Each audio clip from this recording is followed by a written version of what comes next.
Hello दोस्तों, आज हम कंटिन्यू करने वाले हैं क्वेश्चन नंबर 17। ये है from exercise 5.2 class 10। Last time हमने जितने भी वीडियोज अपलोड किए हैं उसमें क्वेश्चन नंबर 1 to 16 कंप्लीट हो गया है। सबके सॉल्यूशन है, आप वन बाय वन सबको चेकआउट कर सकते हो। चाहो तो आप पहले खुद से भी ट्राई कर सकते हो और देन आफ्टर फिर क्वेश्चन के सॉल्यूशन से आप मैच कर सकते हो। आप चाहो तो वीडियो को पॉज करो और यही क्वेश्चन को सॉल्व करना स्टार्ट करो, बिकॉज फॉर्मूला एक ही है, उसी को घुमा फिरा के यूज़ करना है। बस आपको स्टेटमेंट को समझना है, कब किसको कैसे यूज़ करना है। अगर इतना समझ में आ गया तो आपका सारा काम हो जाएगा। सो नाउ स्टार्ट करते हैं विद क्वेश्चन नंबर 17। इसको यहाँ से हटा लेते हैं सो दैट हम क्वेश्चन को आराम से सॉल्व कर सकें। ओके।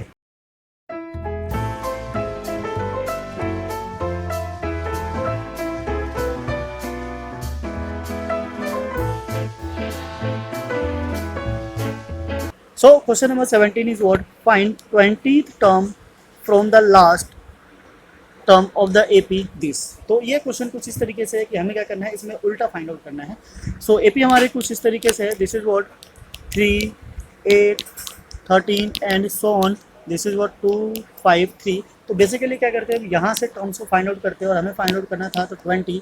तो ये कुछ ऐसा करना था, पर ये क्वेश्चन कहना चाहता है कि we need to find the from the last. So हमें लास्ट से फाइंड करना है, ना कि स्टार्टिंग से। तो अगर लास्ट से फाइंड आउट करना है तो AP को हमें क्या करना होगा, थोड़ा सा उसको रिवर्स करना होगा सो डैट हम समझ सके कि लास्ट से क्या आने वाला है। तो उसके लिए जैसे हम AP को रिवर्स करेंगे, पहले यहाँ से D फाइंड आउट कर लेते हैं। हमें यहाँ पे दिख रहा है जो D है क्या है, this is what 8 minus 3, this is what 5। ठीक है, AP बिकॉज इंक्रीज हो रहा है तो D क्या है हमारा यहाँ पे 5 है। नाउ व्हेन रिवर्सिंग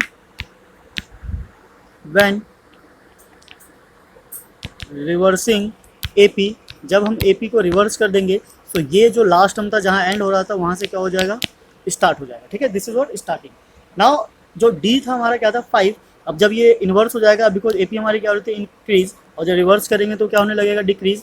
तो ऐसे केस में जो D होगा, जो नया D बनेगा, दिस इज व्हाट -5। सो इसके अकॉर्डिंग जो नेक्स्ट टर्म होगा क्या हो जाएगा 248, एंड देन जो नेक्स्ट टर्म होगा 243 एंड सो ऑन। और ये जो 3 फर्स्ट टर्म था ये यहाँ पे क्या बन जाएगा, लास्ट। ओके, तो यहाँ से हम चीज़ों को आइडेंटिफाई कर सकते हैं कि जो हमारा A है, A is what 253, D is what -5 and the last term AN is what 3।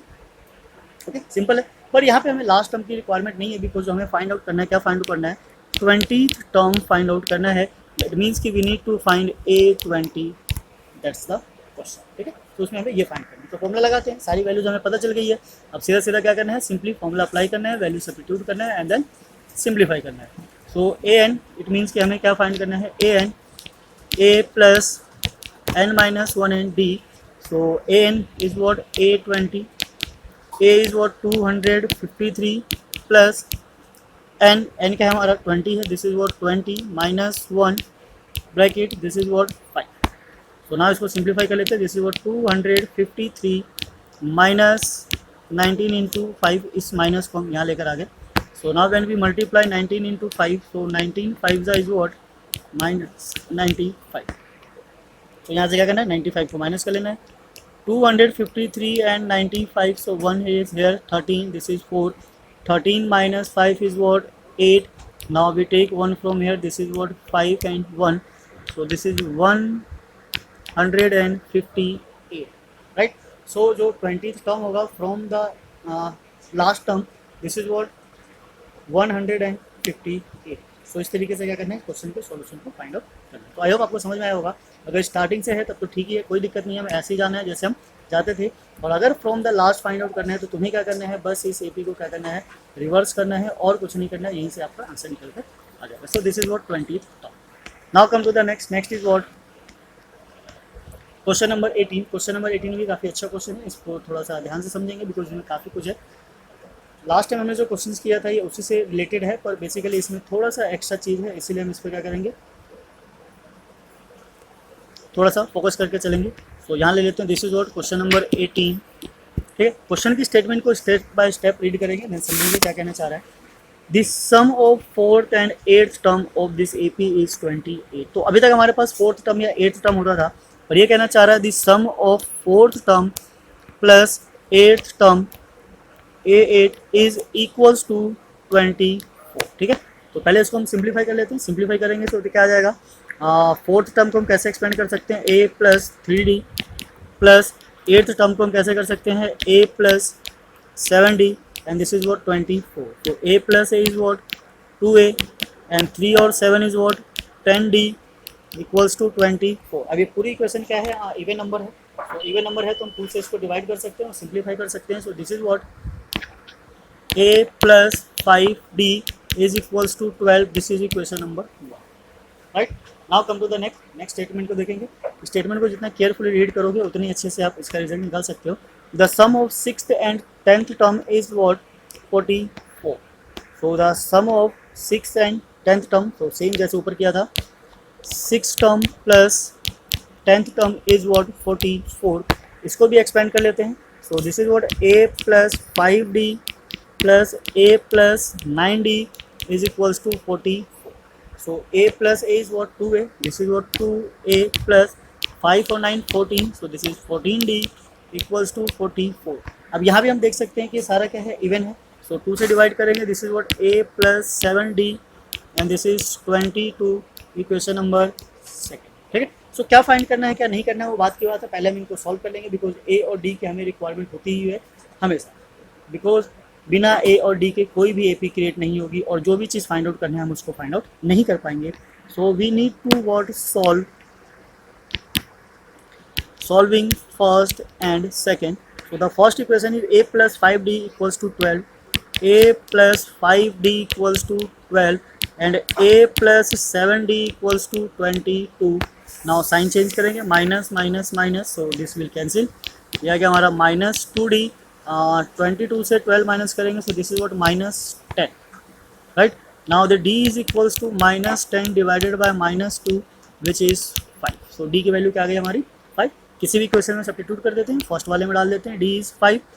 So a plus 5 multiply 5 is equals to 12. So now a equals to 12 minus 5 into 5 25. Then a is what minus 13. So value of a is minus 13, value of d is 5. अब पता करते हैं हमें क्या find out करना है sir. So question number 18. Find the first 3 terms of this AP. तो इस AP के हमें पहले 3 टर्म्स को क्या करना है, फाइंड आउट करना है. सो फर्स्ट 3 टर्म्स का मतलब है A1, A2, A3. और एज वी नो कि इसको जब एक्सपेंड करते हैं तो A तो हमारा फर्स्ट टर्म ही आ जाता है, सेकेंड टर्म आ जाएगा A प्लस डी और थर्ड टर्म क्या आ जाएगा A plus 2d. So value substitute कर देते हैं. a is what minus 13 plus 5 and minus 13 plus 2 into 5. ठीक है. तो सब्स्टिट्यूट करते हैं. Minus 13 comma this is what minus 8 और ये 10 और minus 3. So this will be the required first 3 terms of the AP. तो जो AP बनानी थी उसके फर्स्ट 3 टर्म्स थे वो क्या हो जाएंगे, minus 13 minus 18 and minus 3. Right. So this will be the required. So I hope आपको समझ में आ रहा होगा किस तरीके से क्वेश्चन को सॉल्व करना है.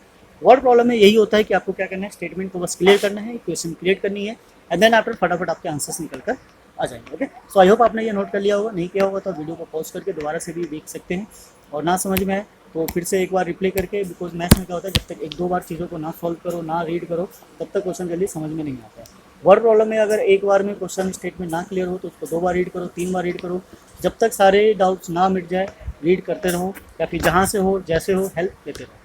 ठीक है. बिकॉज मैथ्स में एक ही क्वेश्चन एक ही फॉर्मूले पे बहुत सारे क्वेश्चन को क्रिएट किया जा सकता है और कब किस कंडीशन को अप्लाई करने हम नहीं जानते. सो आपके लिए बेस्ट यही है कि प्रैक्टिस करते रहिए. जितने ज़्यादा क्वेश्चन उतने ज़्यादा डाउट्स क्लियर और उतना ही आपका कॉन्सेप्ट स्ट्रॉन्ग होता चला जाएगा. सो ना इसी के साथ आ जाते हैं क्वेश्चन नंबर 19 पे. 19 is what Subbarao started work in 1995 at an annual salary 5,000. तो क्या करता है, एक सैलरी स्टार्ट करता है सैलरी पे. This is what 5,000. सो इसको हम क्या लेट कर लेते हैं, this is what A is what rupees 5,000 because ये स्टार्टिंग सैलरी है, इसी पे स्टार्ट होता है. And received an increment of rupees 200 every year. ठीक है, each year. So each year जो इंक्रीमेंट है वो इंक्रीमेंट क्या हो जाएगा हमारा डी, यानी कि कॉमन रेट से वो क्या हो रहा है, इंक्रीज हो रहा है. This is what 200. In which year did he income rich 7,000. वो चाहता है कि किस साल में उसका जो इनकम होगा 7,000 हो जाएगा. डेट मीन्स कि ये क्या हो गया हमारा a n. This is what 7,000. We need to find what n. तो बेसिकली हमें ईयर फाइंड आउट करना है कि किस ईयर में ये होगा. पर ये तो तभी पता चलेगा कितने ईयर बाद होगा. तो यहाँ हमें क्या फाइंड आउट करना है, एन. जब एन आ जाएगा तो हम उसको क्या करेंगे, इसमें ऐड कर देंगे। ना भी ऐड करें तो यहाँ पे क्या फाइंड आउट करना है, इन विच ईयर, यानी कि कितने सालों बाद। तो बेसिकली हमें एन ही फाइंड आउट करना है। फॉर्मूला हमारा सेम वही है, a n a plus n minus one and d. Value substitute करते हैं, this is what 7000 5000 plus n minus one and d is what 200। So 5000 को शिफ्ट करेंगे left hand side, this is what 7000 minus 5000 equals to 200 bracket n minus one, ये cancel out होकर क्या आएगा, this is what 2000 और 200 को इधर shift कर देंगे, फिर इधर आके डिवाइड हो जाएगा, this is what n minus one, तो 20 हो गया और इससे कैंसिल करेंगे तो क्या आ जाएगा 10। सो नाउ दिस इज 10 और 1 को शिफ्ट करेंगे, so plus n 10, so n is what 11, right. So उसका जो 11th ईयर होगा, आफ्टर 11th ईयर उसकी जो टोटल सैलरी होगी इंक्रीमेंट होने के बाद कितनी हो जाएगी 7000, राइट। सो इस तरीके से हम क्वेश्चन को फाइंड आउट कर सकते हैं। वैसे बेसिकली ईयर फाइंड आउट नहीं करना था, अगर करना होता तो हमें क्या करना होता, 95 में हमें क्या करना था, बस ऐड करना था, दिस इज व्हाट 11, तो दिस इज 6002, तो 2006 में जाकर उसकी सैलरी कितनी हो जाएगी 7। ओके, क्लियर है, सिंपल है। वैसे बेसिकली हमें ईयर फाइंड आउट करना था, सन फाइंड आउट नहीं करना था, तो इसकी जरूरत नहीं है। So now come to the next है हमारा क्वेश्चन नंबर 20, ठीक है, क्वेश्चन नंबर 20 और इस एक्सरसाइज का लास्ट क्वेश्चन। सो क्वेश्चन 20 क्या कहना चाहता है, रामकली सेव्ड ₹5। तो ये बेसिकली ये जो दोनों क्वेश्चन है ये क्या है, क्वेश्चन 19 और 10, ये केस स्टडी बेस्ड क्वेश्चन भी हो सकता है या फिर प्रैक्टिकल में एपी का कहाँ यूज़ है ये क्वेश्चन भी हो सकता है। So here we need to find what he saved ₹5 in first week, पहले वीक में कितना सेव किया ₹5।